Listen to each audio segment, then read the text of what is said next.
Very good Thursday to everybody. Thanks for clicking on to today's European Outlook. Today I'm going to look at the winter forecast and how it scored compared to what was said, the reality versus the actual forecast itself. I'm going to be speaking a little bit quiet because I'm sitting in Edinburgh Airport.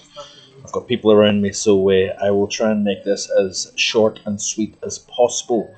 So overall, obviously, the winter was expected to be slightly warmer than average. I did expect to see a warmer than average December, slightly colder January, and potentially average to slightly colder than average in terms of February.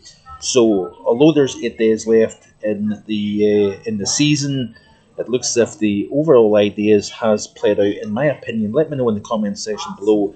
But in my opinion, anyway, I think the forecast has played out pretty decent, actually. The Mann-Julian Oscillation has played out as expected. We've seen the rotations through the mild phases, the cold phases, and the stormy phases. We've seen a storm system in early December. We've seen the storm Eowyn. And overall, it's been quite a mixed winter as a whole. Now, if you look straight at the kind of cut the chase, this was what was expected according to the forecast that was released back on the 24th of November.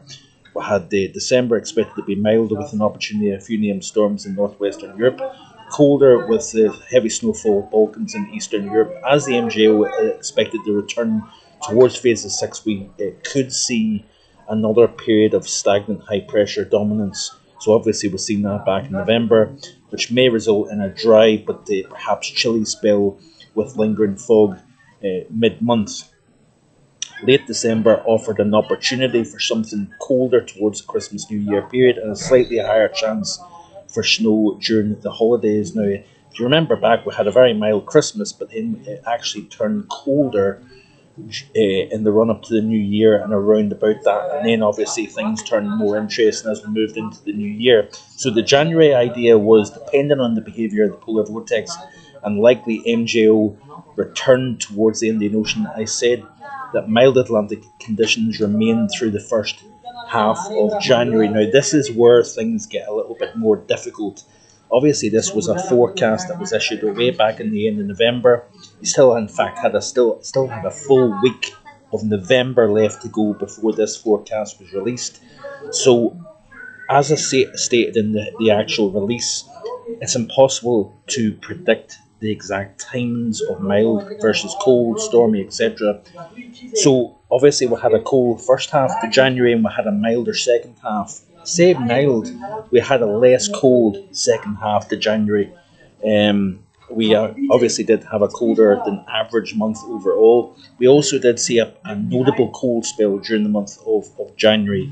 Coldest maximum temperature for the month of January for the UK since 1982. We had the coldest minimum temperature since 2010, and we did have a slightly colder than average month overall. February, again, a lot depended on the polar vortex, but I thought that another month sees spells of mild and cold.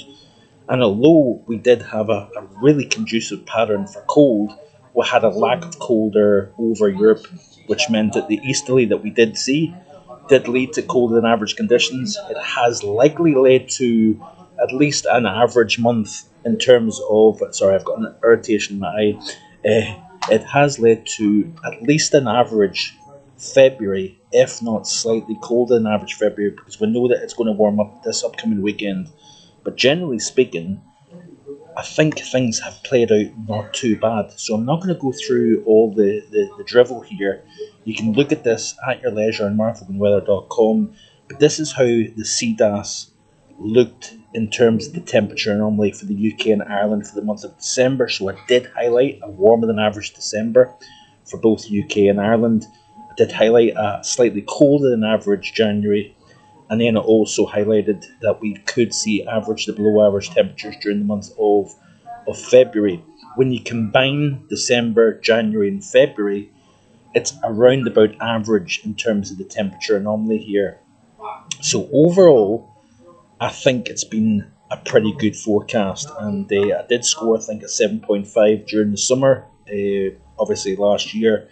And I think, you can give me your own opinion, but generally I think the ideas have been reasonably good. So I go on to say that, as expected, we observed a milder than average December with a combination of milder phases of the Magellan Oscillation, and we had quite a strong polar vortex. I said a 50-50 chance of a major southern stratospheric warming. We've seen multiple stretches of the PV, but I also want to highlight the fact that I made mention of the fact that North America may favour cold more than Europe this winter, and that has been the case.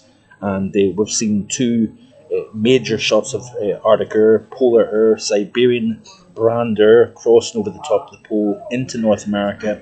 We've seen that. We're seeing the second major spell of cold at the moment. We've seen it in January.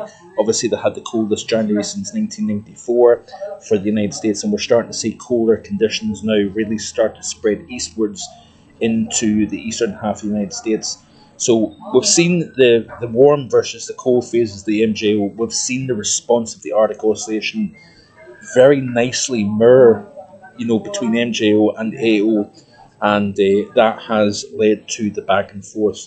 So though January saw a colder first half and a less cold second half, opposite to what I said, the idea was good overall. I predicted, but predicting the exact times of these warm cold spells is nigh on impossible. But we've seen the notable cold during the month of January. We've seen a moderate brand of cold during the month of February, and I think I've scored another 7.5 out of 10, possibly close to an 8 out of 10, based on exactly what was said and how things panned out. I didn't expect this to be an extreme winter. I also didn't expect it to be an exceptionally mild winter. So a bit of both in between, and we've kind of probably averaged around normal in terms of the temperature normally when all is said and done. So I hope you've enjoyed today's video. It's somewhat short and sweet. I am on my travels at the moment here, so the next video will be at the destination that I'm travelling to. I'll not name any names at the moment here. I'll leave that day for another day. So enjoy the rest of your Thursday, and I'll see you next time with more. Bye for now.